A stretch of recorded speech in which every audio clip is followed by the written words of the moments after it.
taxonomía dentro del grupo social, para el ser humano son muy importantes, ¿no? El ser humano no aprende de cualquiera, aprende de quien juzga que debe de aprender. Entonces, esa característica de poder ir, digamos, como estableciendo jerarquías, acercándonos al que consideramos el más apto y aprendiendo del más apto a ser más apto, sin lugar a dudas ha sido una condición evolutiva, ¿no? Okay. Por ejemplo, ahorita que estamos hablando sobre esta capacidad de imitación, ¿no? Que eventualmente se vuelve como este aprendizaje humano, de este como conocimiento colectivo que se va generando, de la capacidad consciente que podemos llegar a tener, o simbólica también. O sea, ¿tú consideras que también empezamos a ser el único animal que tiene como un control sobre hacia dónde dirigir como su propio proceso evolutivo? Fíjate que yo creo, desde ese punto de vista, es muy interesante. Yo creo que nosotros estamos incidiendo en el proceso evolutivo, no nada más de nosotros mismos, sino de una cantidad de especies espectacular. Hoy podría yo decir, yo creo que hay pocas especies en el mundo que no han sido incididas por algo que haya hecho que nosotros hayamos que no hayamos metido el dedo nosotros y hayamos cambiado algunas condiciones. Hoy por hoy arriba del 95% de la biomasa vertebrada, o sea, de los seres vertebrados, o son hombres o tienen que ver directamente con el hombre, o son animales domésticos, o son animales que están criados para que nosotros comamos, ¿no? Okay. El 95%. Entonces, sí, es una locura. Sí, o sea, hoy por hoy claramente somos la especie, digamos, dominante. Ahora, que nosotros tengamos control, así ya como tú lo mencionaste, nosotros tenemos control sobre nuestra evolución, yo más bien pienso que no tanto control desde este punto de vista que mencionaba de que incidimos en lo puntual. Claro. Pero lo que sucede en lo global, el rumbo que toma esa incidencia que tomamos en lo puntual, la verdad es que yo creo que es más bien poco controlado. Yo creo que no nos damos cuenta individualmente de lo que logramos en lo colectivo, ¿no?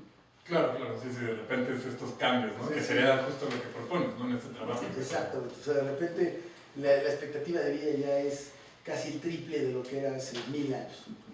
Pues eso es un cambio radical que probablemente nadie se planteó, pero que hoy es una característica. Sí, que a lo mejor para las aseguradoras no son tan felices, ¿no? Con ese aspecto. Sí. Ahora vivimos enfermedades y ahora vivimos padecimientos que a veces no soñaban ni siquiera el ser humano vivir, nada más por el hecho de que vivimos más tiempo, ¿no? Claro. Son padecimientos que suceden en edades que antes nadie llegaba a esa edad, ¿no? Oye, aparte también, un poco creo que la postura que mencionas saca un tema que creo que también es sumamente interesante del cuidado que debemos de tener ante esta aceptación, no sé, a lo mejor rápida de nuevas tecnologías o nuevos cambios que, sí, claro, a lo mejor ahorita no estamos viendo absolutamente nada y nos parece brillante idea utilizar, no sé, X tecnología o X invención, pero que no sabemos cómo puede tener un impacto mayor al futuro y puede ser positivo o negativo, pero eso es, ¿no? La analogía justo. Absolutamente. No sabemos si va a ser positivo o negativo. Hoy podemos decir, oye, no me gustaría usar la tecnología tanto porque creo que nos está llevando por un mal camino, pero resulta que probablemente no tanto por un mal camino, o probablemente le encontramos una aplicación práctica en lo personal y en nuestro ámbito más cercano, digamos. Entonces, no, sí me está funcionando, sí me sirve, ¿no? Y resulta que eso nos lleva, yo no podría decir que algo bueno o algo malo, emitir un juicio de valor, para mí cuesta mucho trabajo. Simplemente algo diferente, nos lleva a un contexto diferente en donde nuestras características, digamos, que tenemos como base evolutiva, pues son diferentes, ahora serán diferentes, ¿no? Claro. Bueno, Paco, pues no sé si hay otro tema que quieras tocar en relación con la cuestión de la evolución cultural. Pues básicamente, yo te diría, mis grandes conclusiones de esto es, esta parte que a mí más me interesa de todo es entender cómo estos cambios individuales afectan a una evolución cultural en general sin que nosotros nos demos cuenta de que afectan y sin que tengamos precisamente un cierto control de hacia dónde están afectando. Es algo que sucede. Y la otra cuestión es ser, yo creo que sí, por lo menos conscientes del impacto que tenemos en términos de que hoy por hoy, como les decía, hay pocas especies vivas que no han sido afectadas por el paso del cultural del hombre, ¿no? O sea, el hombre se ha vuelto la especie por mucho dominante y que más afecta a su entorno. Sí, claro. Y con la globalización, pues el entorno ya se nos volvió el planeta completo, ¿no? Oye, que también, no sé, lleva, o sea, este cambio que hemos hecho como especie a nivel mundial lleva a pensadores, ¿no?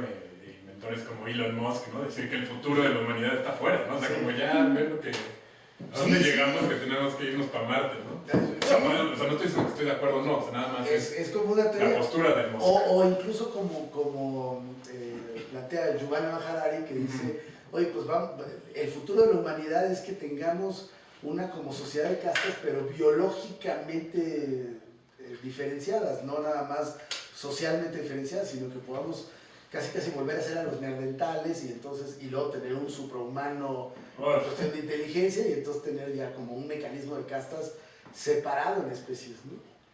Que no sé. Sí, no sabemos obviamente qué puede llevar. ¿No? Pero bueno, se presta, este entendimiento de la evolución se presta a poder teorizar así, ¿no? Sí, es interesante por las implicaciones que puede llegar a tener sobre cuestiones del futuro, ¿no? O sea, hacia dónde vamos, cómo va a estar ese rollo, ¿no? Va a estar bien, mal, vamos a ver. Pero bueno, ese es básicamente el tema. Bueno, Paco, pues te lo agradezco mucho. Muchas gracias.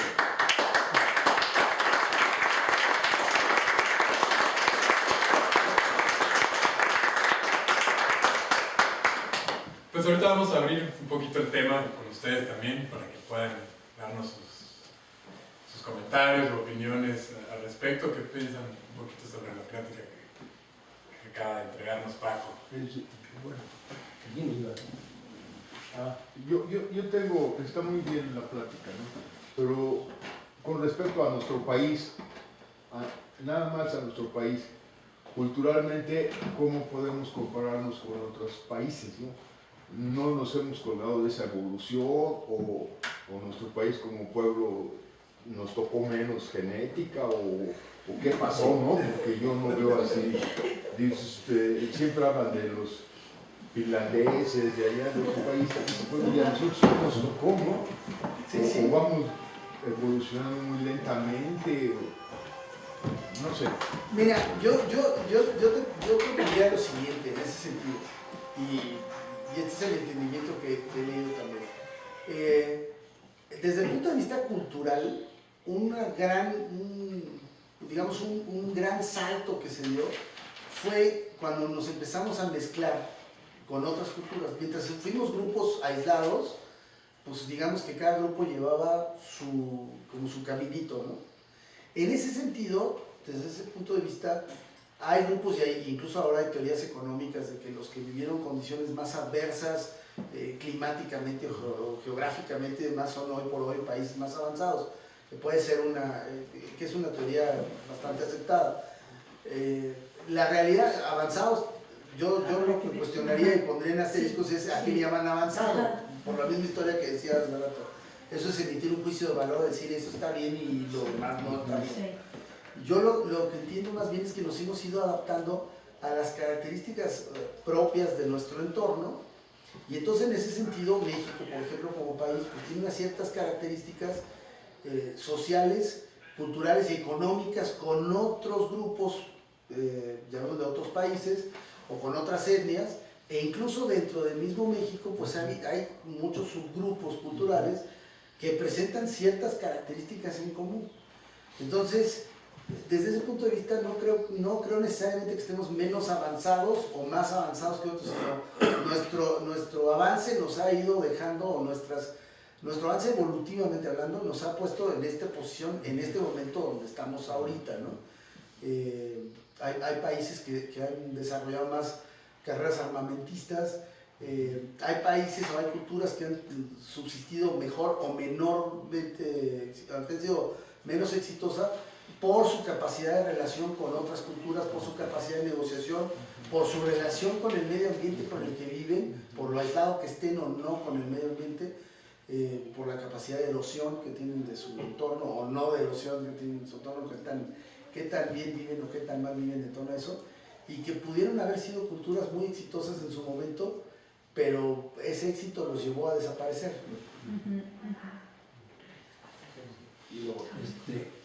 Cuando se planteó el tema que ahora nos ocupa y creo que nos va a seguir ocupando un poquito más. Yo dije, es un tema muy atractivo, ¿no? Porque tiene muchas facetas increíbles y me puse a leer rápidamente ante tu invitación para ver qué iba yo a poder decir porque le toque el próximo. Sigo sin saberlo, ¿eh? Nada más darte el título un poquito del tema, ¿no? Pero pues esa es la parte atractiva de la discusión acá, ¿no? Creo que hay un montón de aspectos que se pueden utilizar para ir ramificando el sentido de las intervenciones y la plática. Yo quería decir algo que ahorita ya se me olvidó, también ante la intervención del colega aquí atrás, ¿no? Que es muy interesante, ¿no? Aquí en ese punto yo comentaré lo siguiente, ¿no? Que hay una frase de Octavio Paz que dice, el gran problema de los mexicanos, la cultura mexicana, es que somos muy dados a las tradiciones, ¿no? Y no se refería a la tradición del Día de Muertos, que es muy interesante desde muchos puntos de vista, sino a una actitud que tiene el mexicano, la cultura mexicana, de no querer avanzar. Hay pueblos que son evidentemente los que sí quieren avanzar, ¿no? Un ejemplo en la parte, por ejemplo, tecnológica, son los coreanos, ¿no? Otra que es, yo me tocó vivir desde niño, porque viví en la frontera, los norteamericanos, ¿no? En su afán siempre de mejorar lo que hacen cotidianamente, están inventando cosas, ¿no? Y así, ¿no? El mexicano no, el mexicano está muy contento como vive, mientras no le afecte, como vive en un clima muy bueno, pues no tiene problemas con el clima. Ahora nos los están creando con los equipos de aire acondicionado que te enferman, etc. Pero en general está a gusto, ¿no? Y con todo lo demás, por ejemplo, la cultura, ¿no? Los aspectos estos que comentábamos de tradiciones, de la fiesta, ¿no? El Día de las Madres, pues por eso en México es donde mejor ha pegado la celebración del Día de la Madre, como digamos, está muy bien, pero de todas maneras es excesivo, yo creo, ¿no? Y así, ¿no? Se va repitiendo, ¿no? Ahorita acabamos de pasar la Semana Santa y lejos de lo que significa culturalmente a nivel mundial la Semana Santa, para el mexicano típico que se le dieron es irse de vacaciones a Acapulco, por ejemplo. Como locos todos, ¿no? No saben ni a qué van, regresan al día siguiente porque tienen que ir a trabajar, ¿no? Es un afán de no cambiar, ¿no? No querer cambiar, ¿no? Sí, claro. Entonces eso, desde luego, va influyendo en otras cosas y en otras conexiones y relaciones. En casa tenemos un gato, ¿no? Una mascotita, que es un gato que son muy listos los gatos, tienen una capacidad excepcional de observación y de aprendizaje hasta cierto nivel que se mantenga en su status quo, ¿no? No les gusta progresar como los mexicanos. Siempre están contentos, duermen, comen. Cuando hay algo nuevo, que luego se dan cuenta, lo van y lo inspeccionan, y ya, pero no cambiaron, ¿no? Sí, igual que hace miles de años. Etcétera, ¿no? Creo que son temas, como decía yo ya para terminar, que nos llevan a dilucidar conceptos y a ir rascando la información y todo, ¿no? Que yo creo que va a ser parte de la riqueza de este grupo. Sí, y fíjate que, bueno, podríamos decir que la conclusión es que los mexicanos no avanzamos porque somos gatos, pero se vería muy fácil. Ahorita parece que somos gatos de otros que sí están a la vista. Pero fíjate que ahorita que platicabas eso, es muy interesante, y mientras estuve haciendo algo de estudio de esto, cómo el enfrentamiento de la cultura al conocimiento cambia muchos rasgos de esto que mencionábamos y hace que un lugar sea muy diferente a otro lugar, o una cultura grupal sea muy diferente a otra cultura grupal, ¿no?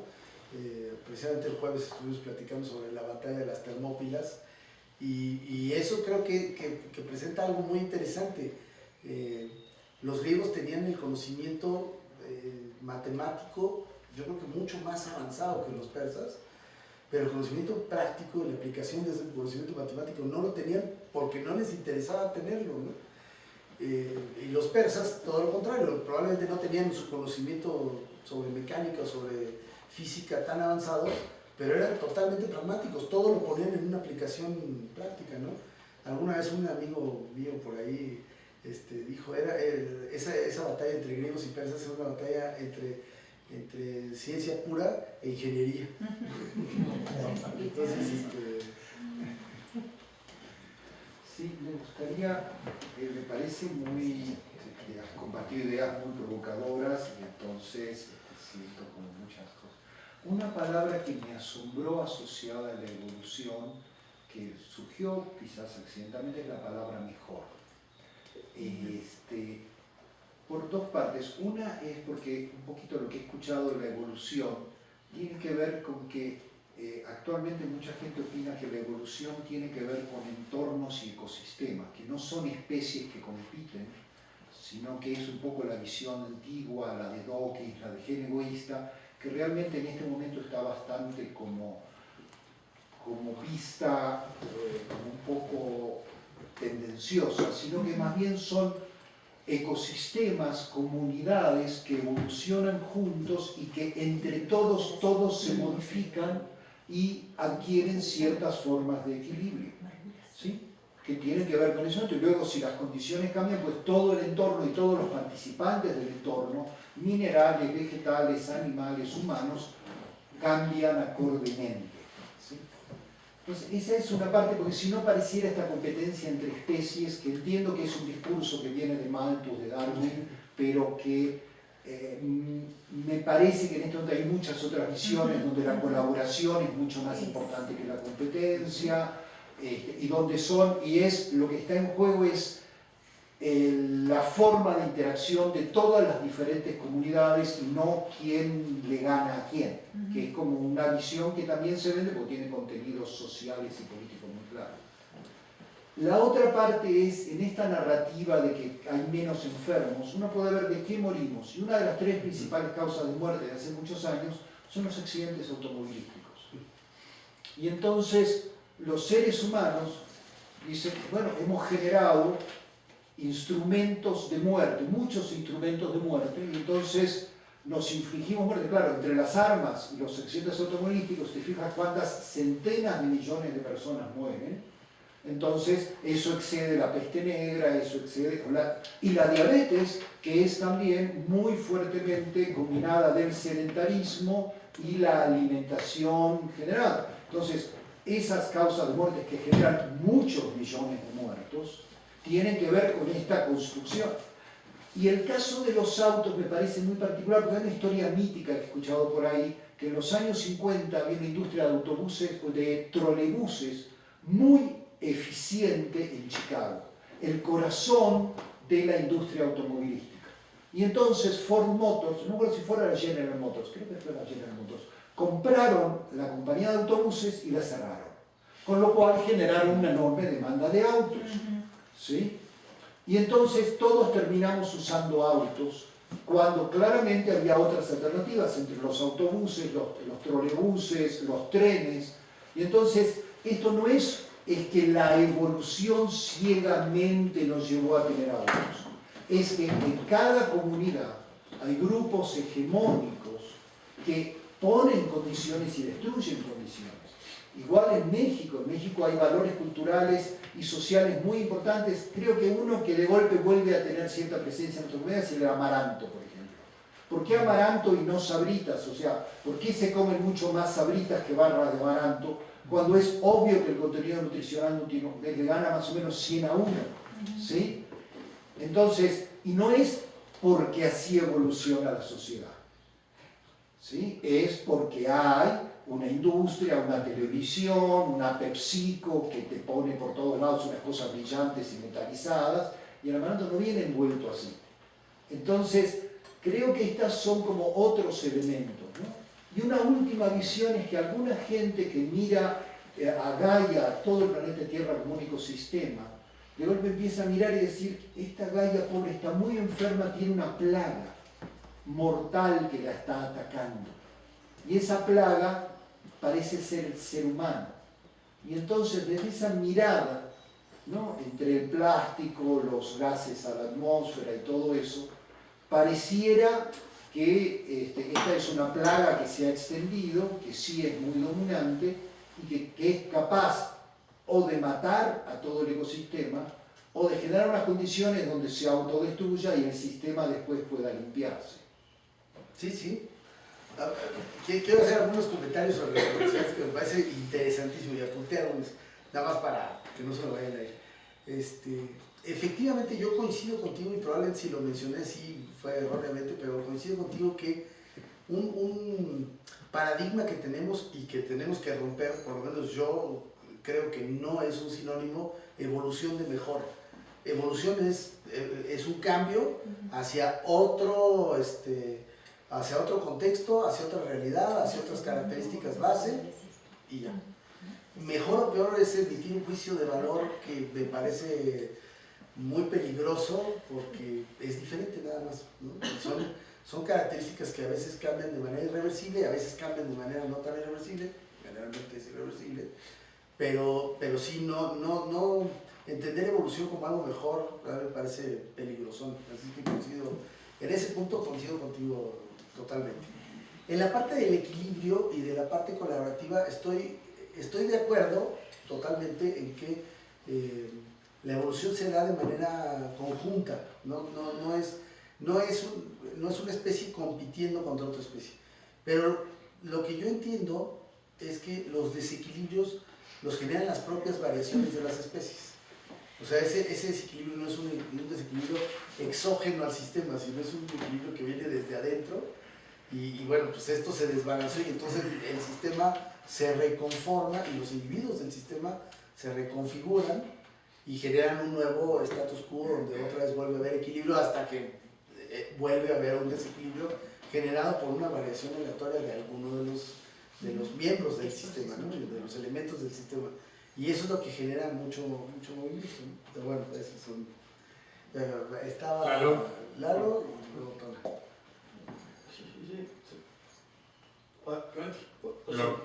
Bueno, como si quieres vuelvo después, como... Bueno, lo que yo quería decir básicamente es una respuesta también a la inquietud primaria, que era el tema sobre México y cómo aplicamos esta teoría de la evolución cultural a nuestros problemas cotidianos, que sería una forma de resolver o de resumir lo que él está diciendo, qué pasa con México desde tu perspectiva, digamos, evolucionista. Y al mismo tiempo la intervención de los compañeros de Jorge que marcaba esta idea de que hay un concepto de evolución que todavía no está superado y que puede amoldarse, algo así como que ponerle un juicio de valor a este proceso evolutivo. Entonces, bueno, aquí quisiera yo entonces aclarar, la evolución cultural ya se puede considerar una ciencia distinta a lo que se llamaría la evolución biológica. La evolución biológica está casi al 100% aceptada por la ciencia o por los científicos, es decir, este concepto que Smith habla de las transiciones del eucarionte al procarionte, a la formación de órganos, bla, bla, hasta llegar incluso al tema de las especies. Cuando nosotros aquí hablamos de que el hombre ahora gobierna las demás especies con ese 95-97% de los vertebrados en la superficie de la Tierra que tienen que ver con producción humana o con una decisión del hombre de poner a ese animal ahí o dejarlo o no matarlo, también es una cuestión discutible en el sentido de que como nosotros lo gobernemos, es un hecho de que sucede, no gobernamos ese proceso, o sea, no queremos el hombre destruir a todos los ecosistemas, pero lo estamos haciendo. Y entonces no hay una evolución de que la galla está enferma, no, simplemente, o sea, es trágico, en todo caso, para nuestra estética, pero ahí está. Y claro que va a salir algo más. Entonces aquí hay que recordar, la evolución, y esa es una conclusión mía, no se la comparte el Tic-Tac-Lic, bueno, sí en algunas cosas, pero no en otras. La evolución tiene un sentido, pero no tiene una dirección, va para allá. Pero esa no la escojo yo como es para allá, y esa para allá no es moral, esa para allá no es estéticamente deseable o moralmente encomiable.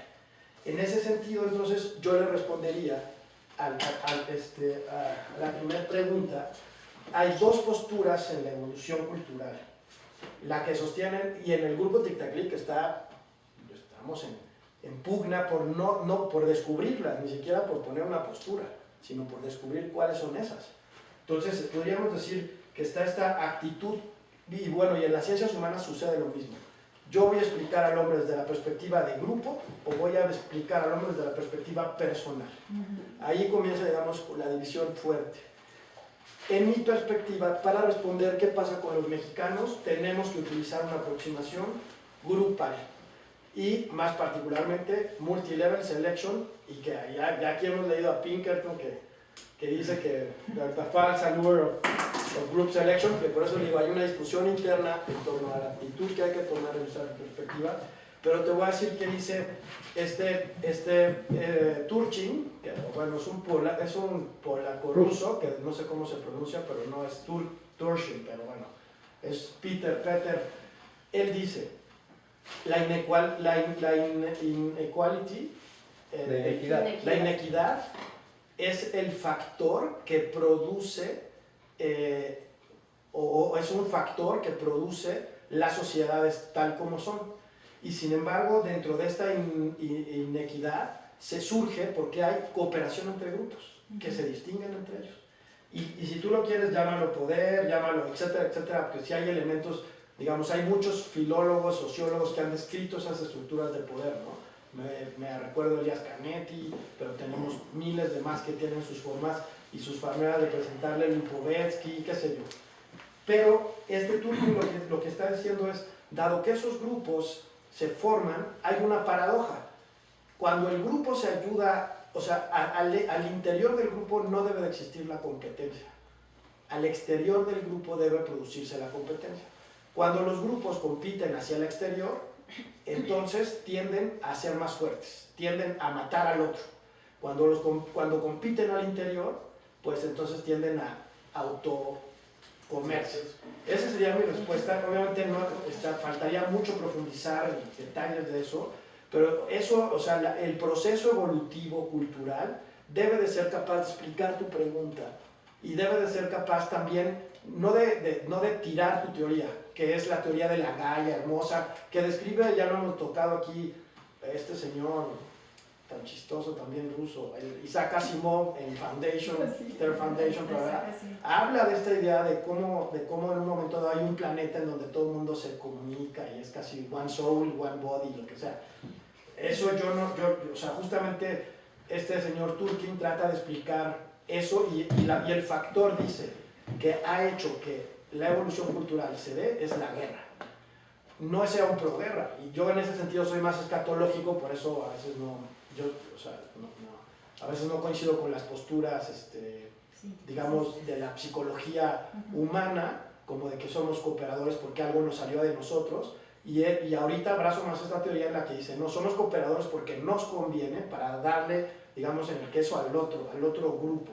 Entonces la respuesta que yo te diría es, los mexicanos no hemos sabido competir, los mexicanos no nos hemos sabido unir adentro para resolver los problemas de afuera y hacer que el enemigo sea el otro, y no me refiero al otro en el sentido de el otro mexicano,